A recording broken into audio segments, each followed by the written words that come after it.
Hi everyone, Bernard here on behalf of MovieGameNostalgia.com. Another movie versus the poster, which was better. Well, we're on to a big franchise here, aren't we, with the Men in Black. Mr. Jones, Mr. Smith, M-I-M double I there. So you've got two there. You've got the trademark, MIB, and obviously Men in Black 2. Same planet, new scum. So not a bad tagline on video and DVD. 27th of January 2003. Notice a DVD video there, just so they didn't have to put the video there. It doesn't mean anything. It doesn't. Digital versatile disc doesn't include video in it, so people used to think it was digital video disc, but it's not. It's just so people knew what video was, what DVD was, that it was a video.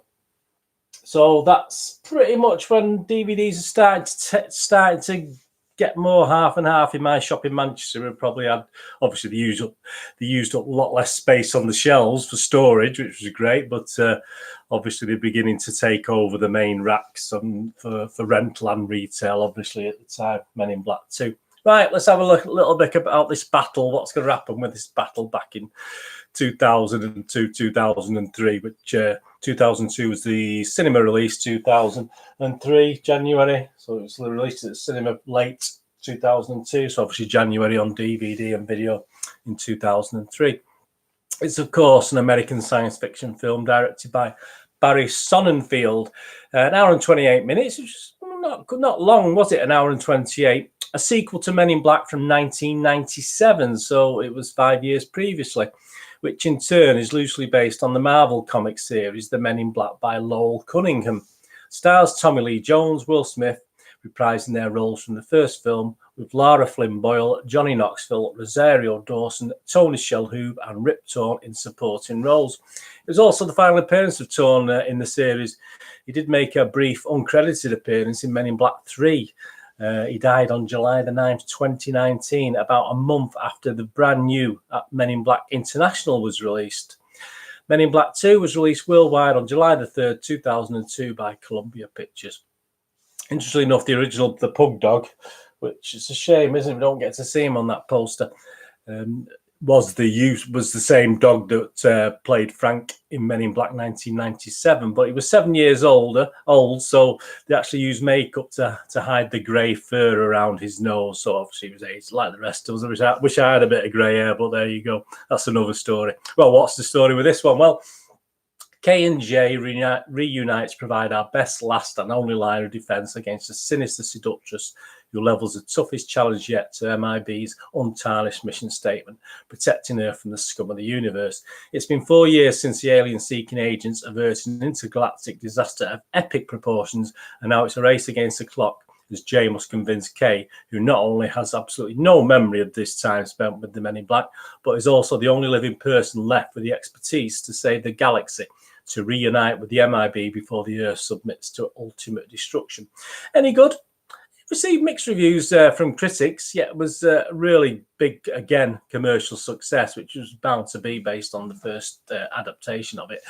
It grossed nearly $442 million against a budget of $140, so almost 3 times its cost.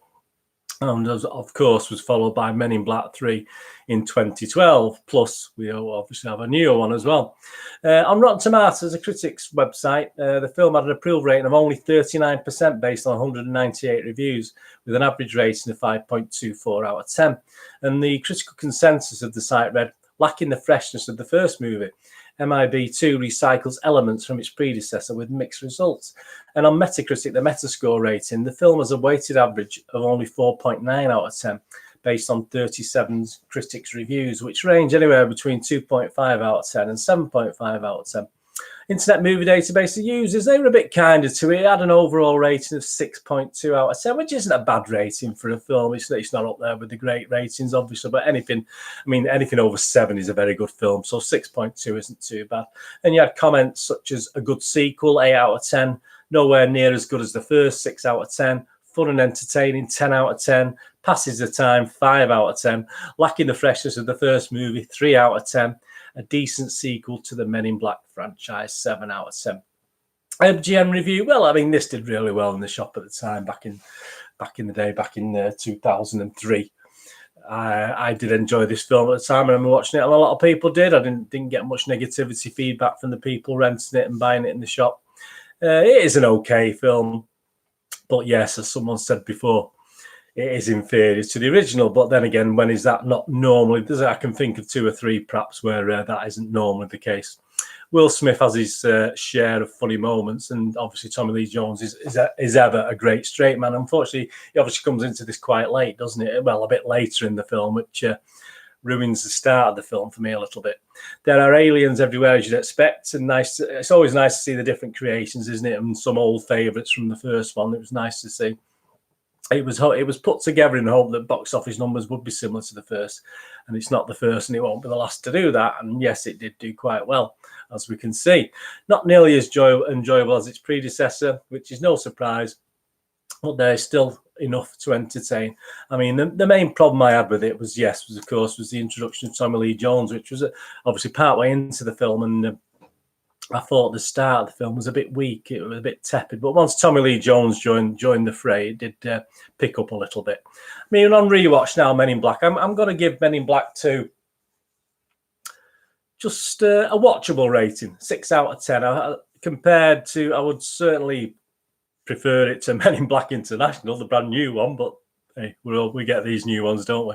But Men in Black 2, yeah, I'm going to give a watchable rating, 6 out of 10 now. If on a rewatch, I probably would have given it a bit slightly more in the old days when it was brand new. I mean, it's only 17 years old now. We're doing this in 2020, so yeah, I'll give it a 6 out of 10. Right, the poster.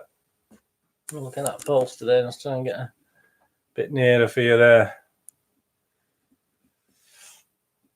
Yeah, I like that. It's a good poster. I like those chairs as well. That's very, very real. It's a lot of the furniture, the things of the time, and the guns, etc. I do like that poster. I think it's very simple, isn't it? Very simple, black and white. But that doesn't detract from the poster. I just think it's a really, really good presentation. I'm gonna give the poster victory today. I think the films gets a 6, and I think the poster for me gets a 7 out of 10, definitely. Perhaps I may have pushed to a 7.5 or 8, but I'll give it a 7. I'll not be, you know me, I'm mean with my scores, so I'll give that a 7 out of 10. What do you think? Do you think you'll agree with me about the film? What do you think about the film? As I say, not as good as the original, but are they ever?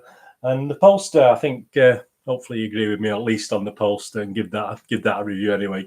Put it in the comments below. Anyway, well, thanks for joining for this little movie versus the poster special. Please subscribe to the channel.